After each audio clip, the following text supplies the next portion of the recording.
again. This is our third week and fifth class. Today we'll be talking about human nature and purpose of life, inshallah. And the session 5 will be on understanding human nature in Quran, in Islam. Just want to tell you a bit of a story about the moon landing. As you know, this week it was the 50th anniversary of human beings going to the moon. I think it was about 1980 or something, and I was in a gathering among some adults. They packed our house. They were drinking tea. I just remember the image, and they were smoking heavily. You know, in those days, smoking in closed doors or next to kids was not prohibited. People didn't know. So they were smoking heavily, and TV was running on the side. And I think I mentioned this before, I loved being and sitting with adults, just listening into what they were talking about, and sometimes getting into their conversations, and they're just looking at me like this when I do. Strangely, was a normal thing for me to do. And actually it was the 10th anniversary of landing on the moon on TV. And one of the older guys, he had a white beard, he said, "How do we know they went to the moon? How can they go to the moon? The moon is made of light. Quran says it's made of light. It's impossible for them to go to the moon." And then there were a few others, yeah, but they did. Look, it's on the TV. And 40 years down the track, we're still debating whether they went to the moon or not, but maybe for the different reasons. But what makes that moment memorable for me is this old man was appealing to the Quran, Quran's description of the moon, and that, you know, Quran says the moon is light, but you could understand that to mean moon, you get light from the moon, and then you see your way at night, if you're traveling. He was understanding that literally, and thinking that moon is made up of light, so you can't land on something that's made up of light. See, that's one of the key aspects of this faith and reason that we seem to be grappling with all the time, you know, as Muslims. Either people sway to that, they don't understand science, they don't understand our knowledge or experience of the universe, and they just stick to the literal understanding of the Quran. And we know that sometimes leads to wrong conclusions, wrong understandings of the Quran. Or at the other extreme, you've got people who believe in science and reason only, and then they judge everything with that. And that also takes us to some wrong conclusions. What I try to explain in these classes is the wisdom of a Quranic wisdom. A Quranic wisdom that looks at the revelation and also brings in human reasoning and understanding of that. But why did I mention this story in conjunction with today's topic of, you know, human nature and purpose of life? Because although the scientific and technological brilliance of humanity is so shining, so great, that you could actually leave this planet and go to another stellar object, but yet still we don't understand our purpose. And one of the things that happen to people who go to space, astronauts who go to space, and especially the ones who go to the moon, they always come back more spiritual, because it really makes them question who they are as a human being, and why they exist. Why do we exist in this place? It's a special planet, isn't it, the Earth? And actually, one of the astronauts, Jim Irvin, there's only 12 people went to the moon, allegedly. And I personally believe they went. They did go to the moon, although there's a lot of things there on internet. But yeah, Jim Irvin, he said, when I was on the moon, I closed one of my eyes and put my thumb to Earth, because they could see Earth like we see the moon on Earth. And I could cover the entire planet, the continents, the mountains, the seas, all of humanity could be covered underneath my thumb. So that we can only talk about, but these guys have experienced it. So in my opinion, you know, going to the moon is actually an out-of-body experience. It's almost like simulating death or going to an afterlife and coming back, because you're practically leaving the planet, aren't you? You're going and leaving the planet and then coming back. And so if you die, let's say if we die and our spirit ascends into heavens, and that's the kind of experience you would have. Slowly you're leaving the planet, and the earth seems little, and then it disappears.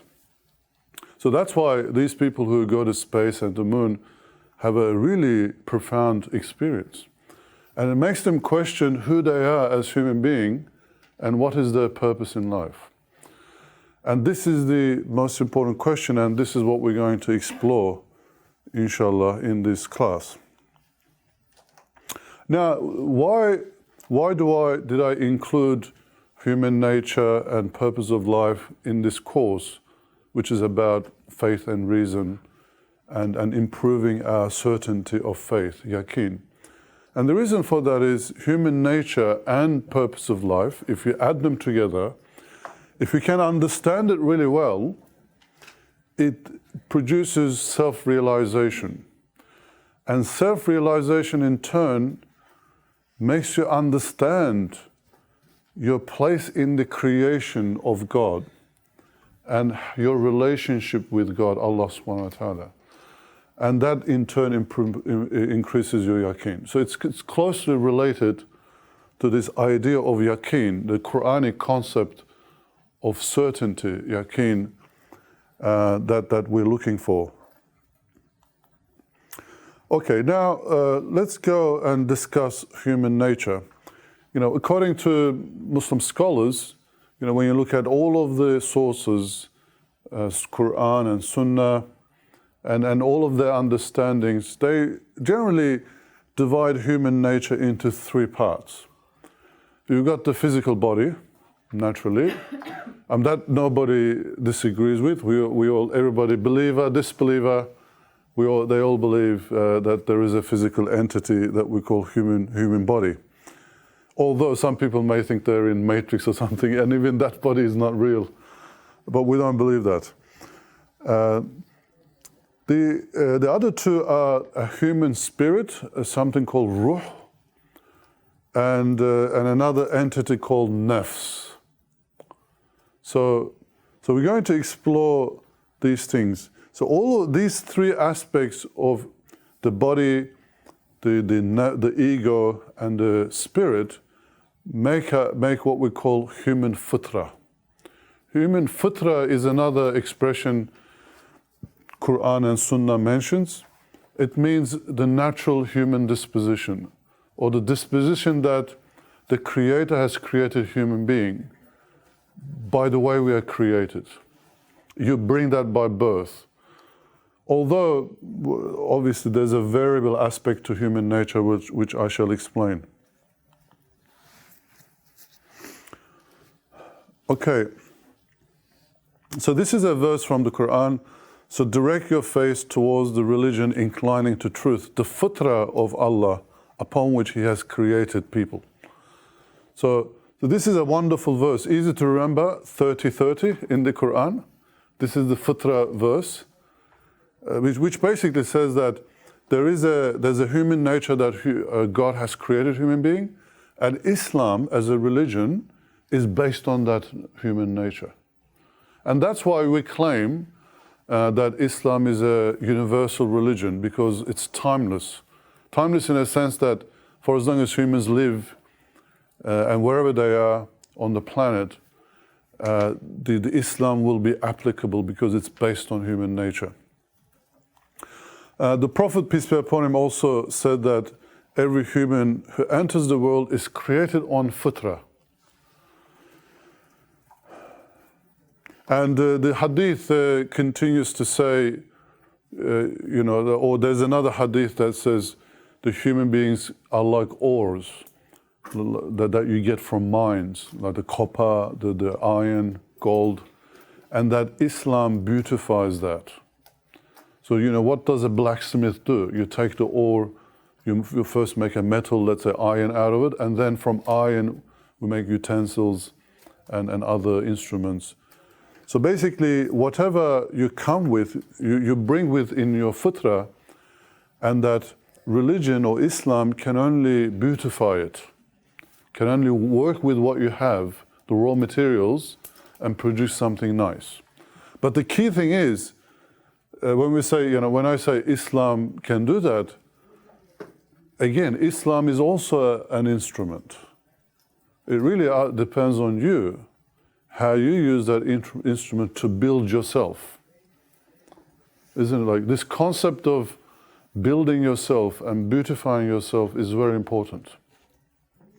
Now, obviously, we get help from other people, you get help from religion, teachings, the Prophet Muhammad, peace be upon him, the sages and the teachers that what you learn from your parents. We are a learning machine as well, as I shall explain later as well. So why do we need to know fitra? Why does Islam emphasize it? The reason is that understanding the true essence of human nature allows us to unlock mysteries of creation. That is, unlock the purpose of life as well. Or the purpose of life is dependent on the human nature. Now, I'm going to, from the Quran, give you 6 aspects of the human nature, or the fitra, that the Quran highlights, that are specific to human beings as opposed to the rest of the creation. Okay, so what are they? So number 1, the human being is created with honor. وَلَقَدْ كَرَّمْنَا بَنِي آدَمَ. Now this is very important because human being is dignified. Like, human being is the only being who can walk upright. Like, walking upright is extremely important. Like, if I just walk like this and gaze at you really deliberately, and only a human being and a predator can do that. Like a lion. Human being is not a, yes, you could say human being is also a predator because we hunt animals and so on. But this walking upright is a very dignified walk, very dignified stance, as opposed to, crawling on your four legs.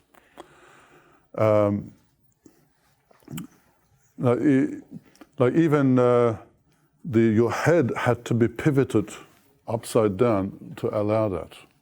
When all other animals, the head goes on the vertebrate perpendicular, but with human beings it goes vertical into it. Now, who knows the first revelation to Prophet Muhammad, peace be upon him? It's very famous. So, Iqra, and what? Iqra. Iqra bismi rabbika alladhi khalaq. خلق الإنسان من علق. اقرأ وربك الأكرم الذي علم بالقلم علم الإنسان ما لم يعلم. Extremely significant, these 5 verses of the Quran. Because it starts with read, and as you know the story, the Prophet, peace be upon him, what did he say? He says, I don't know how to read, when the angel says, and then the angel comes and squeezes him, kind of saying that you're not dreaming, I am real. And then the Prophet says, I don't know how to read. He repeats, Iqra, read. Once again, he says, I don't know how to read. And then the third time, it says, Isra Bi ismi rabbika. Like bi ismi rabbika. Which kind of says, which means with the name of your Lord read. Like we are meant to read with the name or names of the Lord. Remember last week we talked about this, that human beings, we relate to the Creator only through names and attributes of Allah. So these names are critical, not just because like the Prophet ﷺ is saying, I don't know how to read, and the command is to read. So what he was really asked was to read the creation in the name of God, like a book. And when you do, you discover the Lord, discover Allah. And the attribute of, or the name Karam is mentioned in that. That's why I'm mentioning this in conjunction with this human being is created with karama, with being dignified and honored. Because, like, for example, if I say to you, a doctor is teaching, what do you think, what would he be teaching when you say a doctor is teaching? About health science. Medicine, right? The attribute of or the name doctor gives you a clue about the nature of what is being taught. So if you say, if the Quran says, your Lord, who's Karam, who's honored, dignified himself and generous, is teaching, what would he be teaching? How to be honored. Right? How to be honored. Or when we say honor here, we mean how to be dignified and rise above your physicality and really come down to your other aspects of the human nature, which is really important. So that's number one. Human being is created in an honored physical sense, and every other aspect of human nature is designed for that.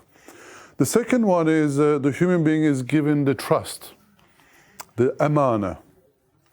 The amana that the heavens and earth could not take, but human beings was given and humans accepted. Now here, obviously, probably there wasn't a situation where human beings were all put together and asked, do you want to take this amana, and that we all accepted. There was none of that. Could you just turn on the... Yeah, thank you. But this dialogue is really with the human nature. So the human nature is the only being who has accepted the trust. Now, if I give you something and I say to you, I'm trusting you with this, like what would that mean?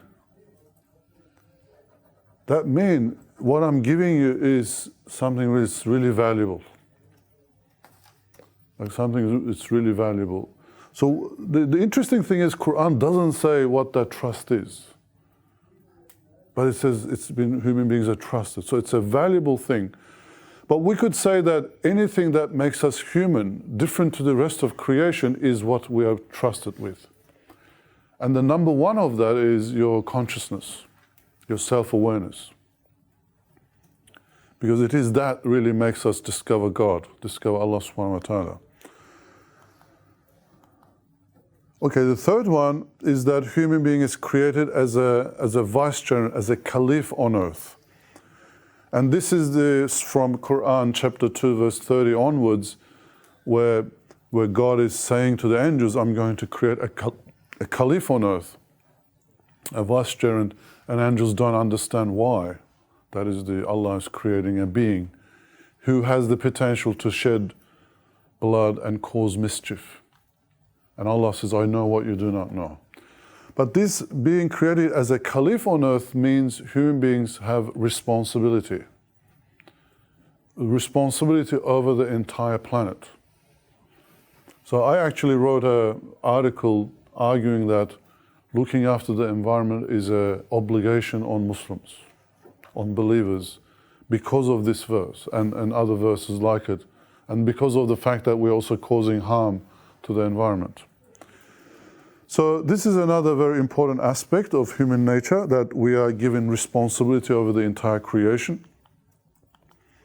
And the number 4, human being is created with a capacity to learn and understand things. And again, we get that from the next verse in the Quran, where Quran says that God has taught Adam the names of all things. And again, the ism, it's very critical. The Prophet, peace be upon him, is asked to read the entire creation with the name of God. The first human being, Adam, is taught the names of all things, and Quran is full of names of God. So this is extremely important. Yes, bro. Earlier you mentioned that the angels said that humans are going to cause mischief. But I want to ask, how did they know back then, before? How did they know what we were going to do? How did they know? That's a bit of a long story, or there are multiple explanations, but how I understand and explain that is the Quran, whenever it covers stories or what's taken place at some point in time or in the past, it sometimes gives you a detailed coverage, sometimes gives you parts of it. And from the parts, what you're told and what you're told next, you understand what's happened in between. It's like a movie. Movies do this all the time, because you've got, let's say, 2 hours movie time. You can only tell a story. If you explain everything, what's going to happen, it'll waste too much time and it's boring. So the movies give us one scene and the next, and then you figure out in your mind from what's given to you what's happened in the past, what's happened in between. So if the Quran says God said to angels, I'm going to create a caliph on earth, and the angels say, will you create a being who will shed and cause mischief? Next scene. So what does that tell you? That the angels have been informed everything about human being and what they will do, their capacities, their potentialities. It's just that Quran is not telling us. And obviously all the good aspects that makes us human, angels are going to take and understand, but then they don't understand human beings being tested with evil. Because the moment you give somebody the option to do good and bad, someone's going to pick the bad options or evil, inevitably. So angels knew that. They couldn't understand why Allah would allow human beings given freedom to do evil, basically, and then that's what they're asking. Just to add to that, the scholars say that the angels saw how the jinn acted on earth, and they used that to deduce that the humans might act similar, and therefore cause corruption. And that's one explanation. It's another explanation, but why would Allah is creating another being, and why would you compare humans to jinn or others? I personally think that knowing the Quran's method, because sometimes the story of Noah is explained in one verse. The story of Joseph is explained in a very long chapter, right? So it sometimes cuts part of the story, but when it gives you the essential elements for us to fill in between. Okay. Number 5. And human being is created in the best integral composition. And we get this from, again, Quran. In Surah Tin, لَقَدْ خَلَقْنَا الْإِنسَانَ فِي أَحْسَنِ تَقْوِيمٍ ثُمَّ رَدَدْنَاهُ أَسْفَلَ سَافِلِينَ, which means that we have created human being in ahsan al-taqweem. Now the expression means, ahsan means the best or the best of something, and taqweem is when something is just right.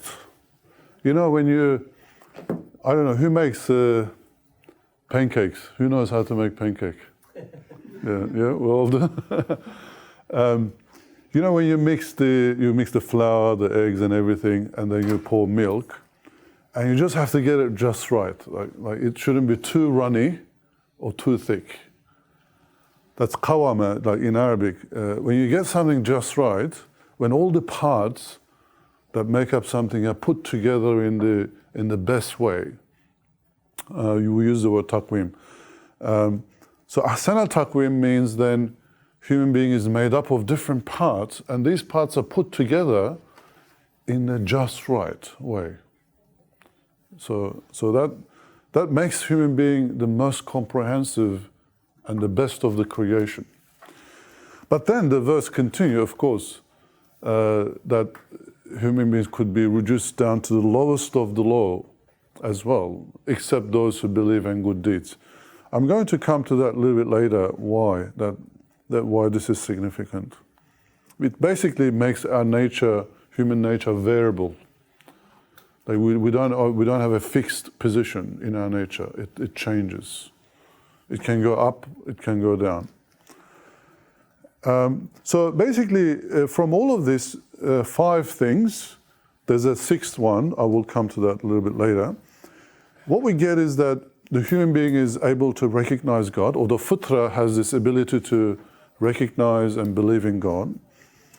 And that human being has this inclination towards goodness, that's where you get the word karam or karama, being honored, always favoring goodness. And that we have this positive potential, that we can be the best of the best, and that we are capable of learning, with being taught the names of everything, right? So basically, we deduce from the Quran that the human nature, you can sit over here. Human nature has these 4 essential elements that are extremely positive. There is a big but. There is a big but.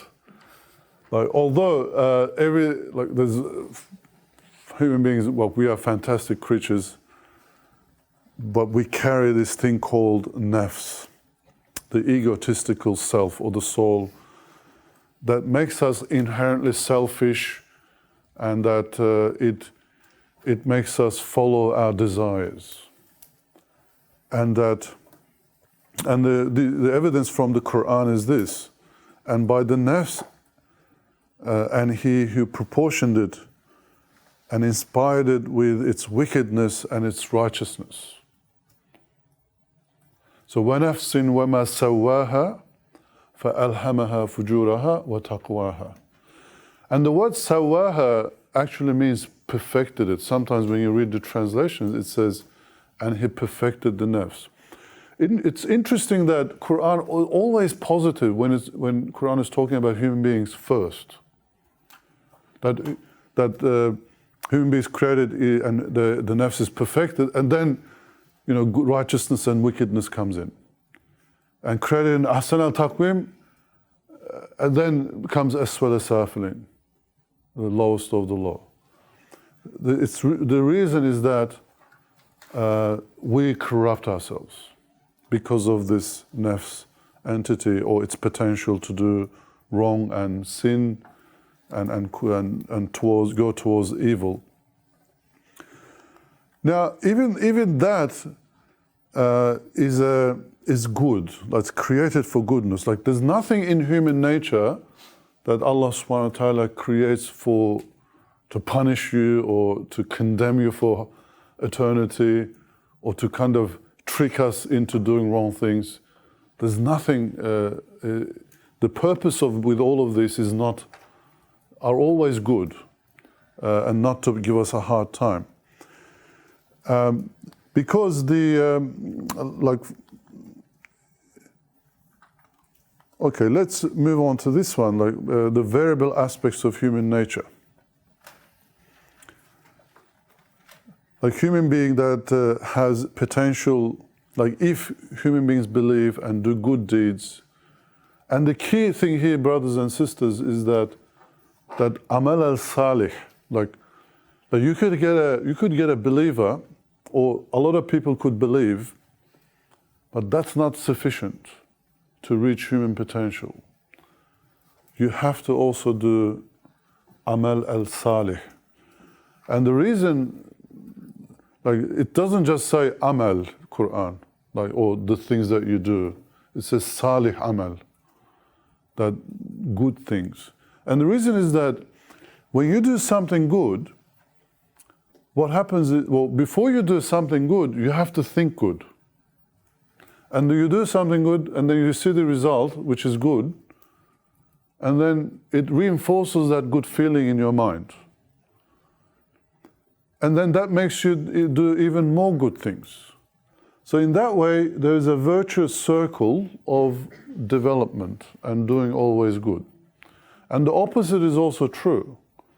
When someone does something wrong and bad, and it makes you feel bad, you feel bad about it, and then you do another bad thing, you feel worse, and then there comes a time where a person starts enjoying the wrong things. And this is why nafs is dangerous, because the human nafs can get used to really doing bad things and also the good things, and it enjoys both of them equally. But yeah, human being is made in this variable nature that we can, like, you have the potential to surpass some of the angels, but you have the potential to be worse than the Satan.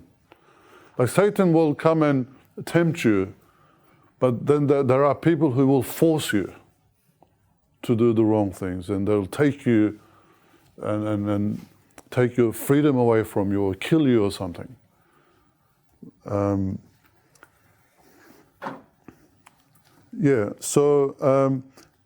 What makes this possible, this variable human nature, is that our desires have no limit.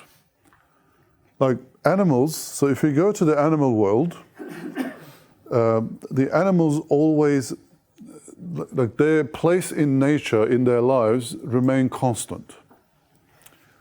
Like a bee is born, he makes honey, collects pollens. That's it. It does that for the rest of its life. And the interesting thing is, it comes to the world knowing how to do that, as if it's been trained somewhere.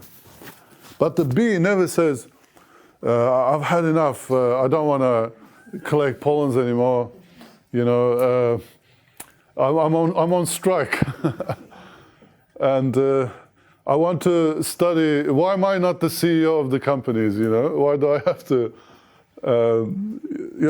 Bee doesn't say that. The spider comes to the earth knowing exactly how to weave the web, but the spider never says, that's enough, you know, I want to be the Spider-Man and get promotion.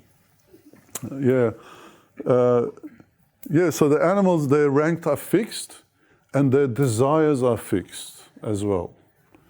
You'll have that animals will eat something, and when they're full, they won't eat. Like a lion will only kill to eat, and then for a week it won't kill. But human beings, our desires are not limited. There's no limits. A human being can kill thousands of human beings. Sometimes they do it, unfortunately, for sport. Like, you never see the lions and saying, okay guys, let's go hunt some zebras, you know, and have some fun, and then collect the skulls and put it on the pride. You never get that, but human beings do that, unfortunately. Well, but that's also by design, right? If human beings also had a fixed limits to our desires, and that we learned everything that we needed to survive, we learned it by instinct, then you didn't have to learn anything. We would be like animals.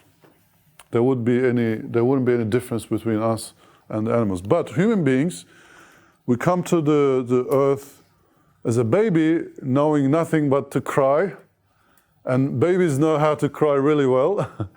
Did you know how to cry really well? What's your name? Sophia? Sophia? Yeah, mashallah. They say that the baby cry has the highest decibel of all the noises any living being makes. And because that's all it's there for, to grab attention and wake you up in the middle of the night. Yeah, sure. With the nafs and the instinct, we call it instinct. Let's call it. So is this like a? Can I say is there always like a conflict in human beings between these two aspects? Which two? The nafs and nafs. Okay, so a nafs and the ego. No, the nafs is the ego. The instinct. The Spirit. Spirit? Not Spirit and nafs. No. The first aspect we spoke about, it was let me just see, what was it? No. The fitra. Oh, okay.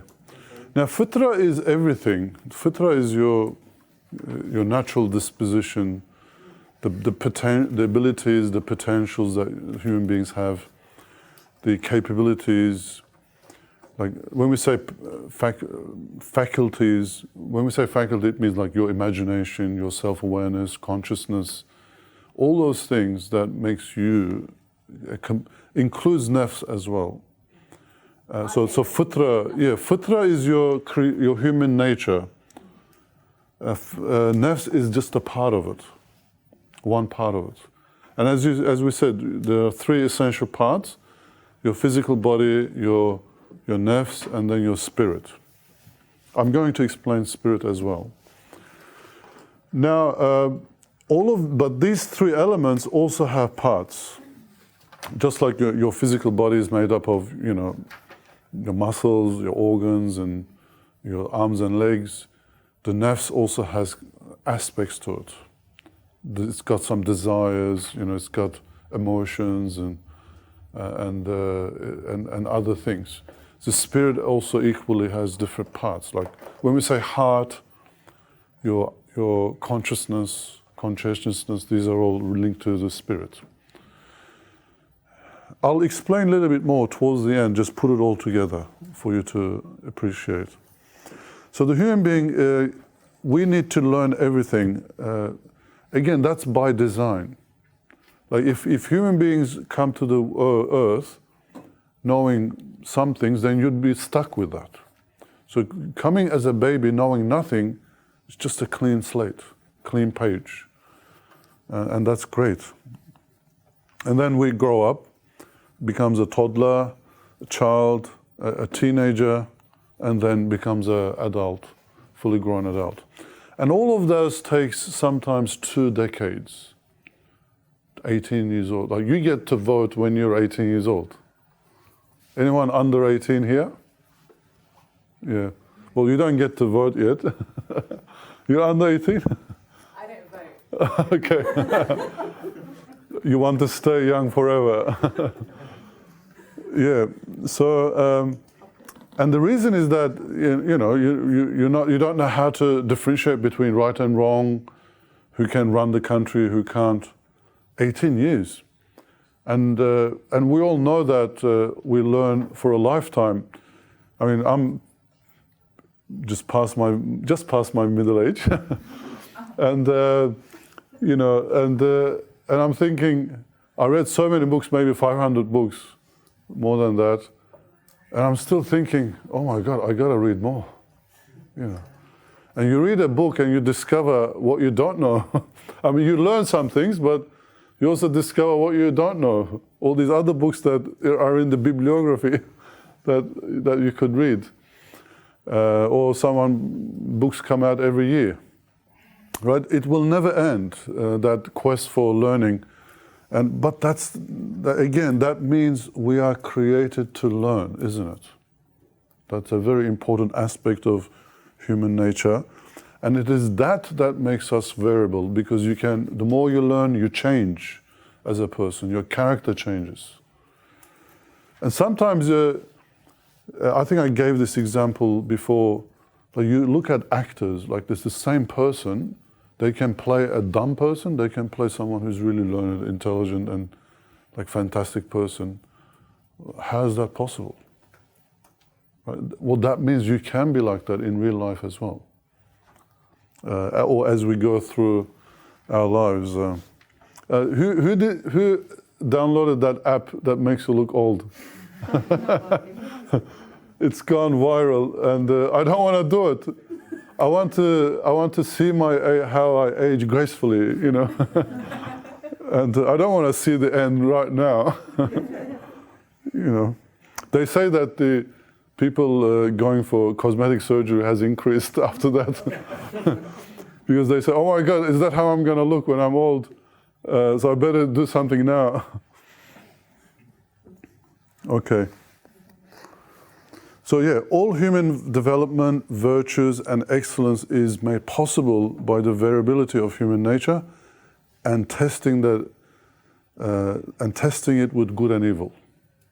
This is really the core of our existence in the world.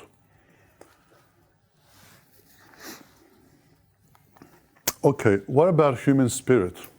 So we'll now come to explain this aspect. Because, you know, we said that we're made up of the body. I mean, if you want to study more of the body, just study biology and things like that, or medicine. We explained the nafs, that nafs it's got a variable nature, it doesn't have limits, the desires are not set, and that's by design as well. Yes, Brother Mirwais?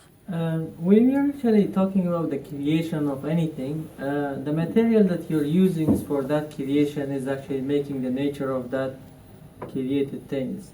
So when God is actually saying in Surah Al-Rahman that خلق الإنسان من صلصال كالفخار. So when human being is actually made of clay, on another place it says خلق الإنسان من طين. So it's actually here, well, I actually heard from Mashayikh that they say that the creation of human being was seen by angels. That's why they said that human being is gonna be making mischief. So from the creation, from the material that human being is actually created, they judged. So does it actually, do you think the creation, the material which is used in human beings, making any difference in humans' action, or?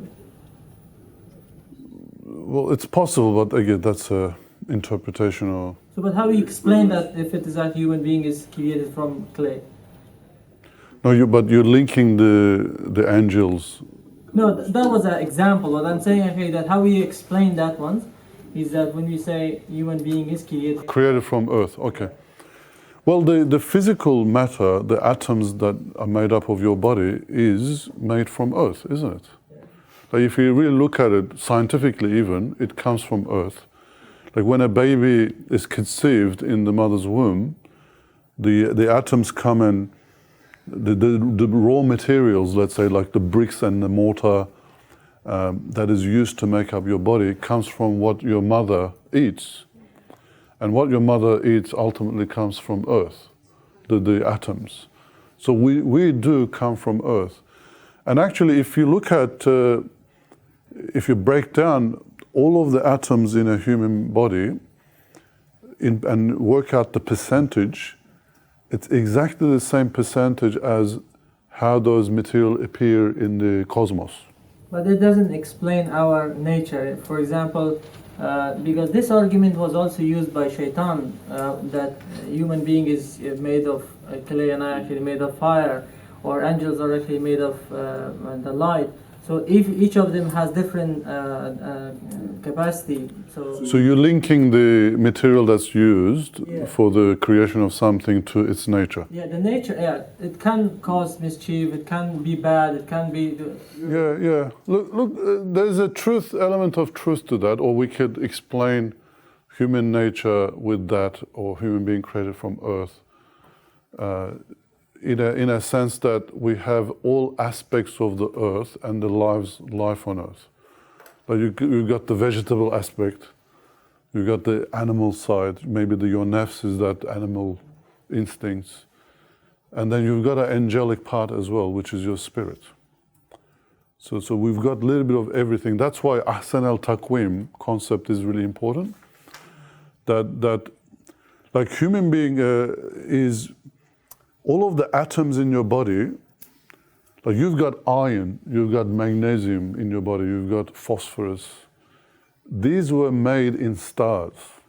Like really, they were literally made in stars. Like when Big Bang happened, only helium and hydrogen was made. Everything else is manufactured in stars, and these stars explode, creates this material, it mixes up, and the Earth forms from that material. And even scientists say that to get a good mix of everything on a little planet like Earth, you need 4 cycles of star formation and destruction.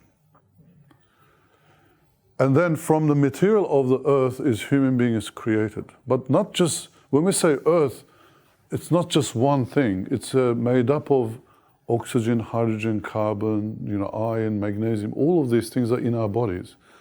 So we are stardust.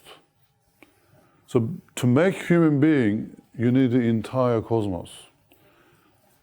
Or either way, human being is like the fruit and the seed of the entire universe, isn't it?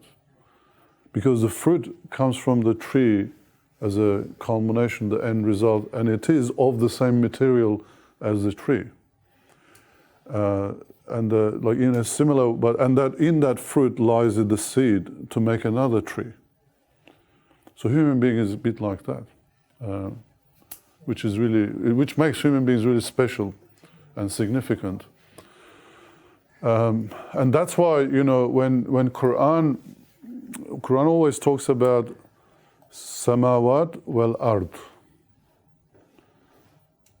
This is also very significant. Like all of the cosmos, irrespective of how many billions of galaxies and the stars there is equated to Earth. And you know why? Because Earth is like a tap. Cosmos is like ocean. If you run a tap long enough, it can fill an ocean. Because life continuously flows on Earth, and the creativity of Allah subhanahu wa ta'ala is continuously replenished and manifests itself on Earth. Which I will cover that in the second half of this today, inshallah. Okay, let me talk about human nature before we break. Sorry, human spirit. There are 3 verses in the Quran, or in the Quran and Sunnah, that point to human spirit. Or when we say human spirit here, we mean ruh, right? I mean, sometimes, unfortunately, when people translate nafs, they sometimes translate it as soul, and people then mix, is soul the spirit and the same? We are making a distinction between nafs, which means the ego, or let's say egotistical self, or the soul, and this ruh is spirit. It's something different, more subtle, more refined. And it says here in the Quran, they ask you about the spirit, say, the spirit is from my Lord's command, and of knowledge you have been granted only a little. Now most people quote this verse and say, we don't know anything about the spirit, so therefore don't talk about it. But the Quran doesn't say you have no knowledge, it says only a little. But how much is little? You don't know. Like for even all of the knowledge that human beings have gathered, that could be very little compared to what can be known, right? Of everything.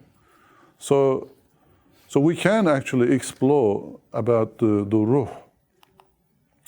And the second one is, I have made him, Adam, complete and breathed into him from my spirit. Ruhi, min ruhi. Like this is God talking. God is saying that He has breathed into a human being from His own spirit. This is very important. I'll come back to this later, in the second half as well. But keep this in mind. And the Prophet, peace be upon him, in this hadith, he says, for every one of you, the components of his creation are gathered together in the mother's womb for a period of 40 days. And then he will remain for 2 more periods of the same length, which makes 120 days, after which the angel is sent and breathes the spirit into him. So we call this ensoulment. So basically, the spirit is loaded, downloaded. Like breathing is, you could say, it's loaded, right? It's downloaded into the body. And also the Quran says the spirit is from the command of God. So commands of God being downloaded into human being. Now I'm going to explain to you this with a computer analogy. And here the computer has 2 main components, what we call hardware and software. Hardware is what you see, what you hold, the electronics, the monitor, the mouse, all of the things that you can touch and feel. But it also has a software. And the software is something you can't see. A software is made up of lines of commands, and that this is downloaded into the computer. It's very similar to what Quran is talking about, isn't it? Like the ruh, made up of commands of God, and it's breathed into the physical body, which is like the hardware. So basically, what the spirit is like the software of the human body. That's why when you die and your spirit is separated from the body cannot function anymore, because all of that smart, the intelligent things, the functions that makes it run. So you get this in your computer, in your iPhones, smartphones these days. It's very easy. So this smartphone has a hardware. All of the applications in it are software. And when we say, human faculties, each faculty is like a application. When you run it, it does something. Right? So your emotions is like an application. Your intellect is like an application. Your certain desires are like application. They get triggered, and then they run. They show their effect. So DNA is not the spirit of the body. DNA is, you might say DNA is like, when you build a building, all of the plans, the blueprints, the material lists, DNA is like that, the information. Basically it says you make this protein from these materials. That's all the DNA is. And that's why they cannot explain, I forgot what it's called, but they say there's something other than DNA that makes human body develop in the mother's womb, or cells specialize, because the same cell becomes a neuron in your brain and a cell in the liver. It's exactly the same cell. It specializes. What makes it? What does that? So there's something that you can't see, and I would say that is what spirit is. Now, how do we know, again, that we're not just making up things, and how do we know spirit exists? So I'm going to give you 5 very quick proofs for the existence of spirit, and then we'll finish with that. The first one is that the human body is too complex. It needs a software to run effectively, and that software is the spirit. I mean, in this image here, you have this brain with electrodes, all these electronics. You can, through certain electrodes in the brain, you can make the body, arms and legs move. But you cannot make, through external stimulus, make someone play the piano. You need that application, the software that's in the mind, in the human body, that can make it run. Again, I'm saying, you have people look at the computers, they say, oh, okay, this is made up of, it looks very complex, so maybe what makes it run are these circuits and blah blah. Imagine like people find this in another planet, they don't know anything about software. They're going to try to figure out endlessly how this thing works. But we all know that so it's like human being is more complex than the computers. So it needs that software, the commands to make it run. Number two, like if we accept the existence of natural laws, which we do, because we're seeing the effect of those laws, we must accept the existence of the spirit, which is almost like a conscious set of laws that governs the human being. Because we see the effect of these, the operation of the spirit on the body. You have to think about that. Number three, there is no cause that explains life. So life is linked to something immaterial that is the spirit. Because anything material, you can produce a cause for it. So anything material that, I mean, you can say, okay, you can work out this is produced because of this. When you put hydrogen and oxygen together, you get water and things like that. But life has no explanation, no material explanation. Because it's not produced by matter. Because otherwise, like it should be conceivable that we should be able to put all of the atoms that make up human body, put it together and shake it up, mix it all together nicely, and that you should get a human being. But you don't, right? Yeah, so life explains can only be possible by a spirit.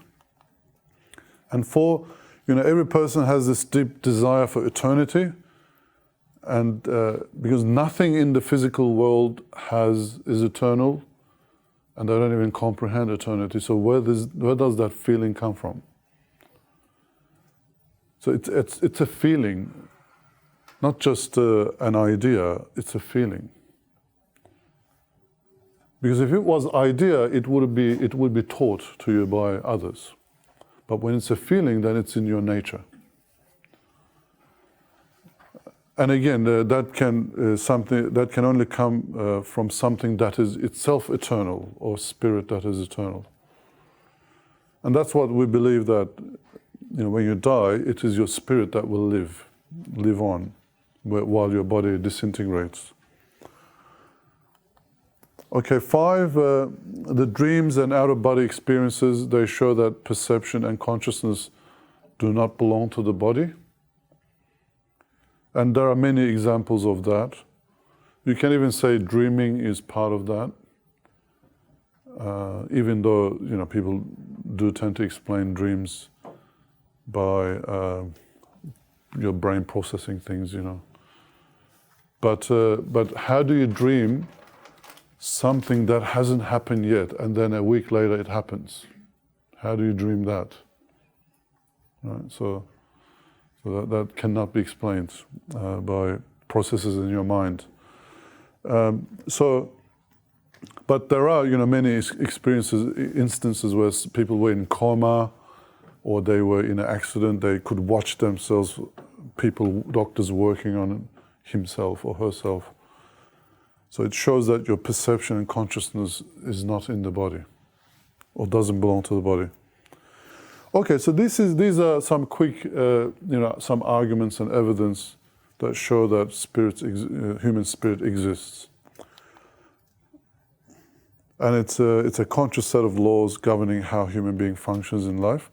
So if I just sum up everything, this is a chart that I'll use. So you've got the body, which is the biological hardware, and it's like a robot to the spirit. And then you've got the spirit, which is like the software that includes perception, your character, your free will, consciousness, feelings of love, mercy, and courage. And by the way, not emotions. Like emotions belong to the nafs. There's a difference between feelings and emotions.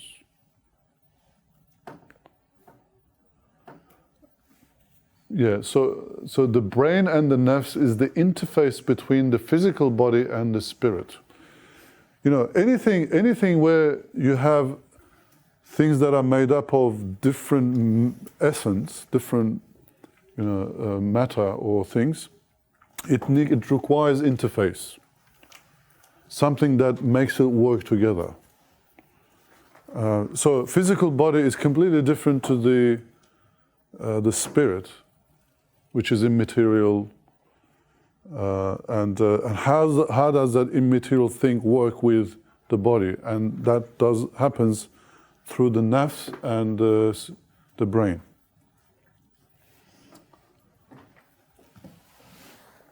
And I've given here examples of interfaces like that. This one's a USB interface that you're used to. USB interface, all it does is make the computer work with whatever else that you're connected to. It's an interface. It makes information flow. So in a way, information flows from your physical body to your spirit, and from your spirit to the physical body, but it goes through the nafs. So this is why nafs is so critical when we say the nafs has to be purified. Because if it's not purified, it means whatever you sense in the physical world will go to the spirit in a wrong way. And whatever spirit is trying to communicate to your body will also be interpreted in a wrong way. And you're going to go berserk. Your brain's going to go haywire, your emotions are going to go haywire, and you're going to be depressed and you're going to be in mental hospital. And this is what causes mental, some of the psychological issues that people have. Yeah, I was just thinking right now, I feel like I'm in a psychology workshop. Okay. We're going to develop a Islam and psychology subject soon. We just talked about it, last night actually. So, I mean, there are issues with the neurotransmitters in your brain, like when certain chemicals are out of balance or that you don't have enough of it. I mean, that can cause also mental illness. That is different to what I'm talking about. What I'm talking about is more your interpretation or your experience of the world. Like something will happen and you're going to give it a meaning totally, completely different to what's happening. That's going to upset you and then like you're going to be unhappy. I'm talking things like that. And sometimes the spirit is trying to communicate to you constantly and your heart perceives that, your conscience perceives it, your mind perceives that. But again, nafs gets in the way. Either you don't pay attention to it, or you rationalize it, or you completely misinterpret it as well. So the nafs has to be pure, like glass. Imagine you're watching me behind a glass wall, and that this glass wall is somewhat impure or colored. Whatever I say, you're going to understand it differently. My image will show in a different way. But if it's pure and clear, and that it can transmit all of the sound properly, then it's going to be as if it's seamless, isn't it? So that's why purification of the nafs is very important. And that's why Quran focuses tazkiyat an-nafs. Right? I mean, you need tazkiyat an-nafs for your own happiness, for your own good, and to realize your potential in this life. This is not about trying to control you. You need to free yourself by tazkiyat an-nafs. Yes? Does that mean if someone is brain dead or in a vegetable state, they're no longer connected to their spirit?